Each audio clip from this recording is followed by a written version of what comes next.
کلمہ اسلام یعنی کلمہ طیبہ. سبحان اللہ.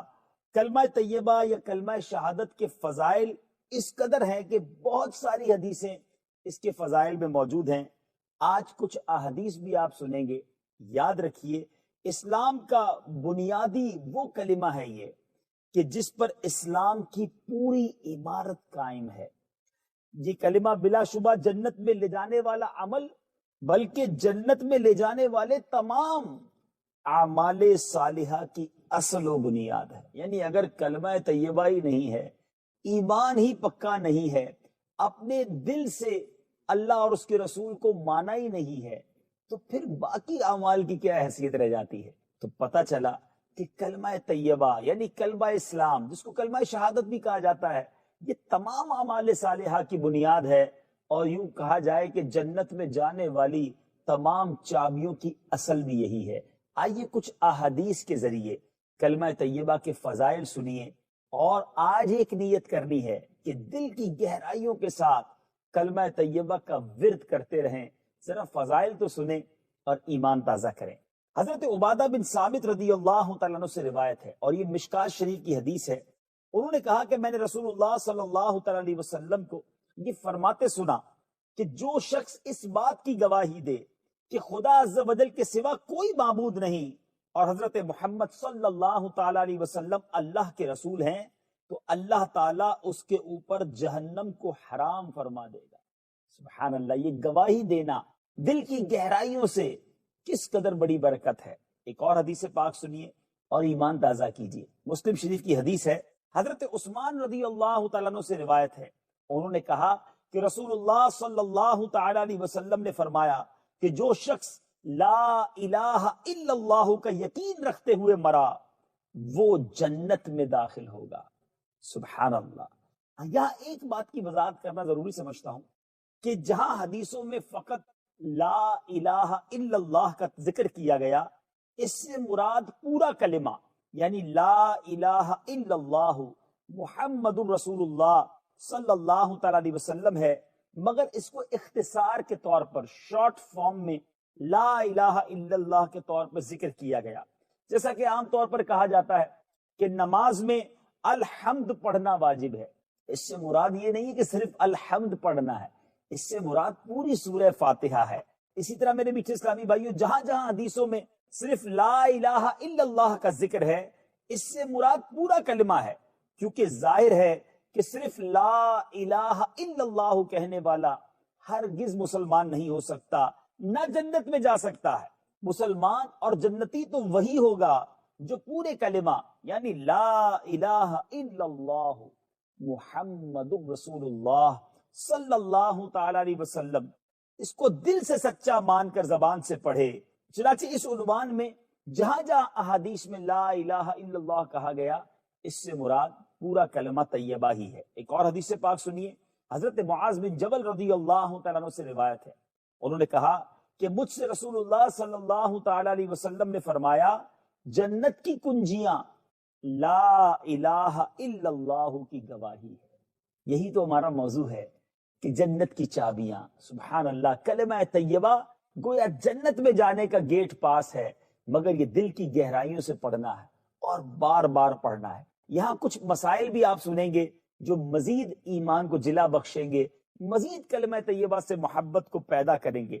اب جو یہ احادیث آپ نے سنی ہے، اس سے ایک بات سمجھ یہ آتی ہے کہ لا الہ الا اللہ محمد الرسول اللہ کو دل سے سچا مان کر پڑھنے والا یقیناً ضرور جنت میں جائے گا. اب اس کی چند صورتیں ہیں. نمبر ایک، سنتے جائیے اور سمجھتے بھی جائیے.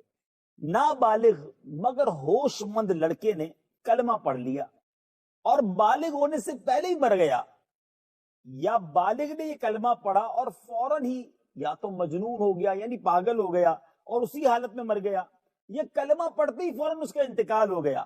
یعنی کوئی نہ نیک کام کر سکا نہ کوئی گناہ کر سکا.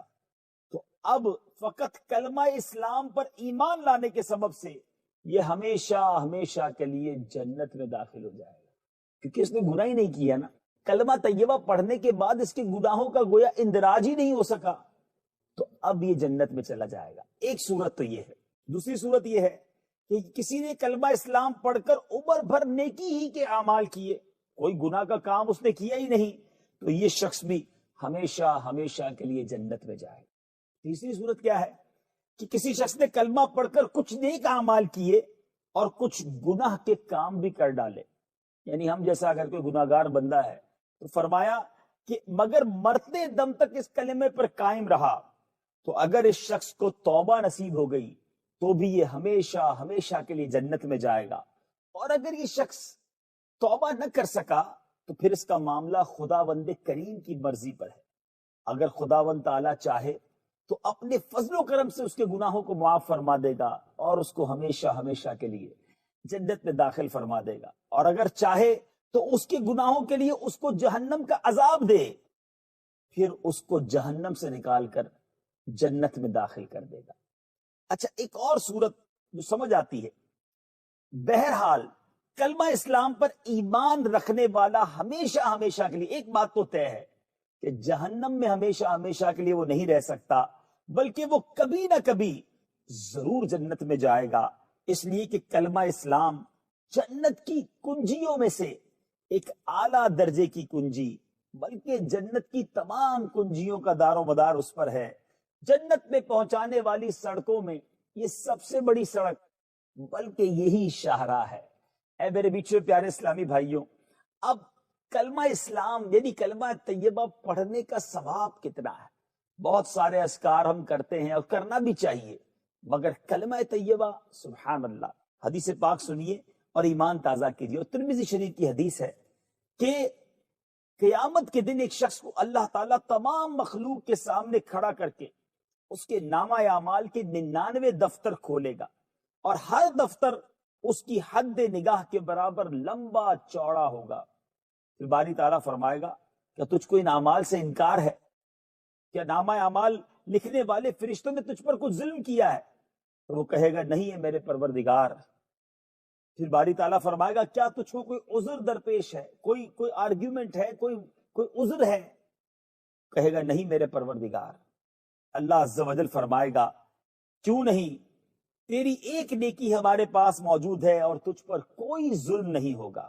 تو پھر ایک پرچہ نکالا جائے گا جس میں اشہد ان لا الہ الا اللہ واشہد ان محمد رسول اللہ لکھا ہوگا، اور اس کے بعد اللہ تعالیٰ حکم دے گا اے شخص تو اپنے نامہ اعمال تولنے کی جگہ حاضر ہو جا۔ تو وہ شخص عرض کرے گا کہ اے اللہ عز و جل، بھلا اتنے سارے دفتروں کے سامنے، اتنے سارے گناہوں کے سامنے اس چھوٹے سے پرچے کی کیا حقیقت ہے؟ تو اللہ تعالیٰ فرمائے گا کہ تو میزان عمل کے پاس جا کر وزن کرا لے، اور یاد رکھ تیرے اوپر کوئی ظلم نہیں کیا جائے گا۔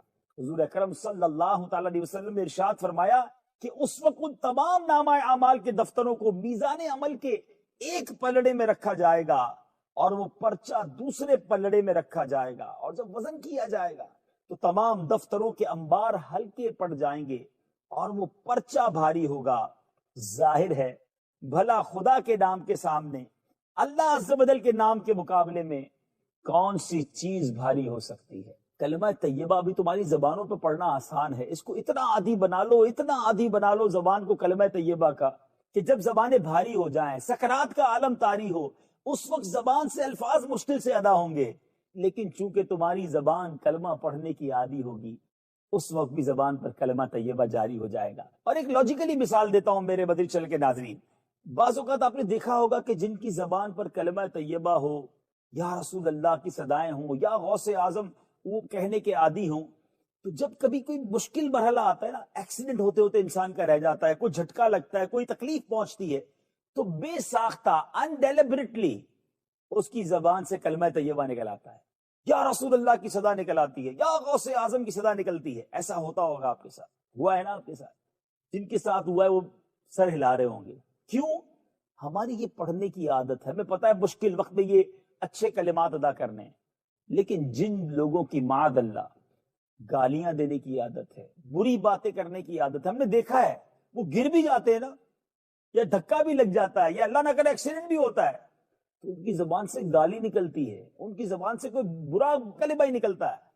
یار ایسے وقت تو انسان کو توبہ کرنی چاہیے کہ مرتے مرتے بچاؤں۔ بات وہی ہے کہ زبان عادی کس چیز کی ہے. آج اس پہلے سلسلے میں ایک نیت میں بھی کرتا ہوں، آپ بھی کر لیں کہ صبح و شام جتنا ہو سکا کلمہ طیبہ کا ورد کروں گا. میرے اسلام کا دار و مدار اس پر ہے کہ میں دل کی گہرائیوں سے اپنے اللہ پر اور اس کے پیارے نبی صلی اللہ تعالی وسلم پر ایمان لاؤں، ان کا ذکر کروں، ان کا تذکرہ کرتا رہوں اور اس گواہی کو بار بار دہراتا رہوں. اللہ پاک مجھے بھی کلمہ طیبہ کا ورد کرنا نصیب فرمائے. مفسرین نے فرمایا کہ عوف بن مالک اشجعی رضی اللہ تعالیٰ عنہ کے ایک فرزند جن کا نام سالم تھا مشرکوں نے، غیر مسلموں نے گرفتار کر دی. تو عوف بن مالک رضی اللہ تعالیٰ عنہ بارگاہ رسالت میں حاضر ہوئے اور اپنی مفلسی اور فاقہ مستی کی شکایت کرتے ہوئے عرض کی کہ مشرکوں نے میرے بچے کو گرفتار کر لیا، جس کے صدمے سے اس کی ماں بے حد پریشان ہے. تو اس سلسلے میں اب مجھے کیا کرنا چاہیے؟ پیارے آقا علیہ الصلوۃ والسلام نے فرمایا تم صبر کرو اور پرہیزگاری کی زندگی بسر کرو، اور تم بھی بکثرت ولا حول ولا قوت الا باللہ العلی العظیم پڑھا کرو، اور بچے کی ماں کو بھی تاکید کر دو کہ وہ بھی کثرت سے یہ وظیفہ پڑھتی رہے. یہ سن کر عوف بن مالک اپنے گھر چلے گئے اور اپنی بیوی کو بھی وظیفہ بتا دیا. دونوں میاں بیوی اس وظیفے کو کثرت سے پڑھنے لگے. اسی درمیان میں وظیفے کا یہ اثر ہوا کہ ایک دن جو مشرکین تھے، کفار تھے، سالم کی طرف سے غافل ہو گئے، ان کی بیٹی کی طرف سے. اب وہ موقع پا کر ان غیر مسلموں کی قید سے نکل بھاگے اور چلتے وقت ان مشرکوں کی 4000 بکریاں اور 50 اونٹوں کو بھی ہاک کر ساتھ لیا. اپنے گھر پہنچ کر دروازہ کھٹکھٹایا. ماں باپ نے دروازہ کھولا تو حضرت سالم موجود تھے.